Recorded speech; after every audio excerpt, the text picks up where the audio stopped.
که زمونږ د ګناهونو له وجې وي نو په اسلامي ملک افغانستان کې هم زلزله راځي، په اسلامي ملک په پاکستان کې هم زلزله راځي، په اسلامي ملک په ترکیه کې هم زلزله راځي، په اسلامي ملک په شام کې هم زلزله راځي.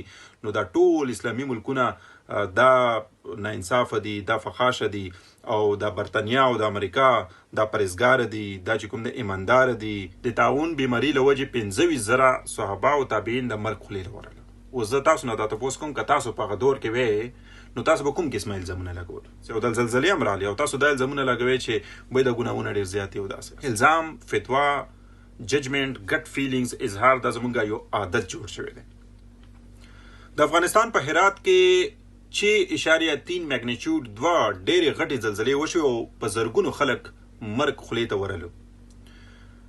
دا زلزلې چې کله وشوې نو افغانستان کې او پاکستان کې په دې موضوع خبرې کیږي چې ولې دا زلزلې وشوې او څه وجه وه. دا خبرې هم مخې ته رالې په افغانستان کې او پاکستان کې هم چې افغانستان کې جی فحاشي ډېره زیاته ده، افغانستان کې ګناهونه ډېر زیات دي، افغانستان کې د خلکو عمل ډېر زیات خراب دی. او چې کله زمونږ عملونه خراب شي، کله زمونږ په ځایونو کې فحاشي وي، کله زمونږ داسې څه مسلې بیا هغه ځایونو کې زلزلې کیږي. دا خبرې په پاکستان کې هم کیږي، په افغانستان کې هم کیږي. ما پرون داسې پوسټ ورکړو نو په هغې هم ډېر زیات خلکو د شک اظهار وکړو، خلک چې کوم دی ډېر زیات څه متفق شو، څه خلک او څه خلکو تنقید هم وکړو. او زه امید ساتم چې دا ویډیو چې څوک هم ګوري سوال پورته کې، آرګومنټ او دلیل سره خبره وکړي، تاریخ سره خبره وکړي، او که زما خبره دا غلطه وي زما تصحیح وکړي، خو ډایرکټ ججمنټ او ډایرکټ خپل له طرفه فتوا او ډایرکټ خپل له طرفه فیصله دا مه کوئ. داسې دی چې څه یو 2-3 مثالونه دي. خلک دا وایي چې چونکې فحاشي زیاته شي بیا هغه ځای کې زلزله راځي، یا ګناهونه زیات شي هغه ځای کې زلزله راځي. زه دا وایم چې حضرت عمر رضی الله په دور کې قحط راغلی او د قحط دومره زیات شوی و چې خلک د مرګ خولې ته هم ورغلي وو. او زه سوال تاسو نه کوم چې که تاسو په هغه دور کې وی، تاسو به هغو خلکو ته څه وی؟ چې آیا دا ګنهګار دي؟ یا تاسو به د قحط هغه وجه څه بیانوله؟ یا څه قسمه الزامونه به تاسو لګولو؟ څه قسمه ججمنټ به تاسو کولو؟ څه قسمه فتوې به تاسو لګولې؟ په هغه وخت کې طاعون بیماري راله، صحابه او تابعین 25,000 صحابه او تابعین د مرګ خولې ته ورل. دا هغه خلک وو چې ویل کېږي چې دا د دنیا بهترین خلک وو. خو د طاعون بیماري له وجې 25,000 صحابه او تابعین د مرګ خولې ته ورل. اوس زه تاسو نه دا تپوس کوم که تاسو په هغه دور کې وی نو تاسو به کوم قسمه الزامونه لګول؟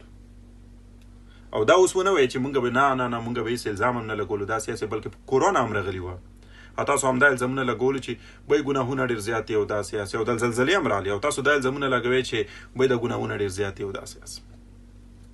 الزام، فتوا، ججمنټ، ګټ فیلینګز، اظهار دا زمونږ یو عادت جوړ شوی دی. او زه دا هم نه وایم چې زلزله د خدای پاک عذاب نه دی. زه دا هم نه وایم چې دا زلزله، سیلاب، قدرتي آفات د خدای پاک عذاب. په دې چې د نوح علیه السلام خبره مونږ چې پړاو کو چې کشتي جوړوله، هغه زمونږ دپاره یو غټ مثال دی چې هغې ته مخکې نه پته وه چې په دغه ځای غذاب را روان دی. نو مطلب زه دا نه وایم چې قدرتي آفت، خو دا ویل چې یو ځای کې زلزله راله او په دې وجه راله، دا وجه هم تاسو ته پته. دا ویل چې په یو ځای کې زلزله راله او د فحاشي له وجې راله. دا ویل چې په یو ځای کې زلزله راله او په دې وجه راله چې یاره یو مور لګیا شوي ده او خپل بچي حلال کوي، په افغانستان کې زلزله راله او پاکستان کې د واقع شوي ده. دا ویل دا خو زما په خیال کې انتهایی ایلوجیکل خبره. دا ویل چې یاره فلانی سړی ډېر زیات نیک سړی و او هغه وفات شو او زلزله راله، او وجه هم تاسو ته پته وي. لکه دا زما په سمجھ کې بیا نه راځي چې دا وجه یې تاسو ته څنګه پته ولګېده. یا د زلزلې وجه زمونږ ګناهونه شو یا نه شو دا خو ځان له خبره ده، خو دا تاسو ته پته څنګه ولګېده چې دا ګناهونه هم دي او دا فلانی ګناه دی، فلانی ګناه هم تاسو ته پته. زما دا مطلب دا دی چې د اسلام ډېر زیات پاک دین دی، ډېر زیات د دلایلو دین دی. هر سیز خبره په دلیل کیږي، په ثبوت کیږي، په تاریخ کیږي، او ګټ فیلینګز او د جذباتو اسلام کې څه ځای نشته. دغه شان جذباتي بیانونه ورکول د اسلام کې څه ځای نشته. هغه شریعت په نه جوړوو چې کوم شریعت زمونږ خوښوي، بلکې هغه شریعت په جوړو کوم چې حقيقي شریعت دی. هغه اسلام بنر ولو کوم اسلام چې زما خوخی. که یو ملک کې زما غوسه دي زما به په افغانستان کې فحاشي دي، دا اسلام به مونږ نه جوړو. مونږ به هغه اسلام راولو چې کوم اسلام حقيقي اسلام دی. د ځان له خوخي خبرې به مونږ نه کوو، هغه خبرې به کوو چې کومې حقيقي دي. په زلزلې ډېر زیات خلکو بیانونه پراته دي او زما هم کې دی چې په دغه خبره باندې خلک ډېر زیات تنقید وکړي. هغه خلک کې دی چې په تنقید وکړي چې افغانستان نه خو د افغانستان خلک هم نه خو وایي چې مړه ته څه خبرې او دا چې کوم دی د ګناهونه چې کېږي نو په دې وجه زلزلې راځي. کېدای شي دا وشي، خو زما دا خبره صرف زه نه کوم، دا غټ زمونږ چې علما کرام دي هغې کوي دا خبره، غټ هغې کوي. خو خدای ته وګورئ چې هغه هم واورئ. ټیک ده، زلزله چې د هر څه له وجې راځي دا ځان له خبره ده، او که د دې وجه زمونږ ګناهونه نه وي دام کېدی شي. په دې چې ما خو درته ویل صحاباو باندې داسې آفات راغلي دي چې هغه د دنیا بهترین خلک وو، نو بیا مونږ څه یو. خو دا هم درته وایم چې که تاسو په هغه دور کې وئ نو تاسو به الزام خامخا لګول. نو دا څو خبرې وې. په افغانستان خلکو چې کوم اوس یو آفت راغلی دی زلزله او دویمه زلزله هم به وشوه، په هغې کې هم نقصان وشو چې شریعتین شدت سره ډېر زیات افسوسناکه ده او زرګونه خلک د مرګ خولې ته ورغلي دي. دغو خبرو نه چې په افغانستان خلکو باندې مونږ مختلف قسمه الزامونه لګوو چې په دې وجه په دې زلزله دې نه ښه دا ده چې خپلو مسلمانانو وروڼو سره دې تعاون وکړو او هغه دې ورسره وکړو. او دا سیس چې کوم دی که زمونږ د ګناهونو له وجې وي نو په اسلامي ملک افغانستان کې هم زلزله راځي، په اسلامي ملک په پاکستان کې هم زلزله راځي، په اسلامي ملک په ترکی کې هم زلزله راځي، په اسلامي ملک په شام کې هم زلزله راځي.